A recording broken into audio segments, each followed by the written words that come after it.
Assalamualaikum warahmatullahi wabarakatuh. Perkenalkan, nama saya Dia Mariana dengan NIM 2107510. Baiklah, kali ini saya akan mempresentasikan materi mengenai sistem komputer. Sistem komputer. Supaya komputer dapat digunakan untuk mengolah data, maka harus berbentuk suatu sistem yang disebut dengan sistem komputer. Komponen sistem komputer yaitu hardware, software, brainware. Sistem komputer, perangkat keras adalah peralatan fisik komputer itu sendiri. Perangkat lunak adalah program yang berisi perintah-perintah untuk melakukan proses tertentu, dan brainware adalah manusia yang terlibat di dalam mengoperasikan serta mengatur sistem komputer. Arsitektur komputer dapat kita lihat seperti gambar di bawah ini. Bagian komputer dapat kita lihat di bawah ini. Bagian-bagiannya. Sistem bilangan di komputer. Sistem bilangan desimal, sistem bilangan biner, sistem bilangan oktal, sistem bilangan heksadesimal. Tabelnya seperti gambar di sebelah ini. Terdapat tabel desimal, biner, oktal, dan heka. Fungsi software secara umum menyediakan fungsi dasar untuk kebutuhan-kebutuhan komputer yang dibagi lagi menjadi sistem operasi atau hanya sistem pendukung. Mengatur berbagai hardware agar dapat bekerja secara bersama-sama sebagai penghubung antara software yang lain dengan hardware.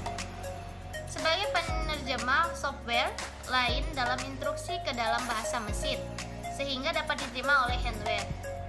Sebagai pengidentifikasi program, perangkat lunak sistem, yaitu bahasa program, sistem operasi, dan utility. Dapat kita lihat gambar di sini. Ini adalah gambar perangkat lunak sistem. Perangkat lunak aplikasi. 1. Perangkat lunak perusahaan enterprise. 2. Perangkat lunak infrastruktur perusahaan, perangkat lunak informasi kerja, perangkat lunak media dan hiburan, perangkat lunak pendidikan, perangkat lunak pengembangan media, dan perangkat lunak rekayasa produk. Dapat kita lihat di sebelah kanan ini adalah gambar perangkat lunak aplikasi. Baiklah, saya akan melanjutkan materi kedua, yaitu mengenai pengantar program komputer dan algoritma program.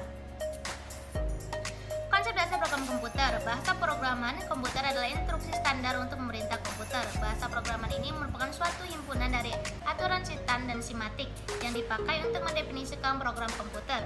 Fungsi bahasa programan yaitu memerintah komputer untuk mengolah data sesuai dengan alur berpikir yang kita inginkan. Kelompok bahasa programan yaitu Visual Basic, Visual Forward, Delphi, Visual C, seperti Pascal dan Basic, seperti bahasa C, dan seperti bahasa Assemble. Proses pembuatan program. Proses pembuatan program yaitu answer atau programmer menulis kode sumber pada teks editor, misalnya Notepad, kemudian mengubahnya menjadi bahasa mesin yang bisa dieksekusi oleh CPU. Proses mengubah kode sumber menjadi bahasa mesin ini terdiri dari dua macam, yaitu kompilasi dan interpretasi. Algoritma program. Menurut sejarah, kata algoritma berasal dari nama penulis buku Arab yang terkenal, yaitu Abu Ja'far Muhammad ibnu Mus al-Khwarizmi. Al-Khwarizmi dibaca orang barat menjadi algoris. Al-Khwarizmi menulis buku yang berjudul Kitab Al-Jabar wal Muqabalah, yang artinya buku pemugaran dan pengurangan. Dari judul buku itulah diperoleh akar kata Al-Jabar. Cara menulis algoritma. 1. Menggunakan pseudocode adalah deskripsi dari algoritma programan komputer yang menggunakan konvensi struktural dari suatu bahasa programan dan ditujukan agar dapat dibaca oleh manusia dan bukan oleh mesin. Tujuan pseudocode adalah agar manusia dapat dengan mudah dalam pemahaman dibandingkan dengan menggunakan bahasa programan yang umumnya digunakan. 2. Menggunakan flowchart.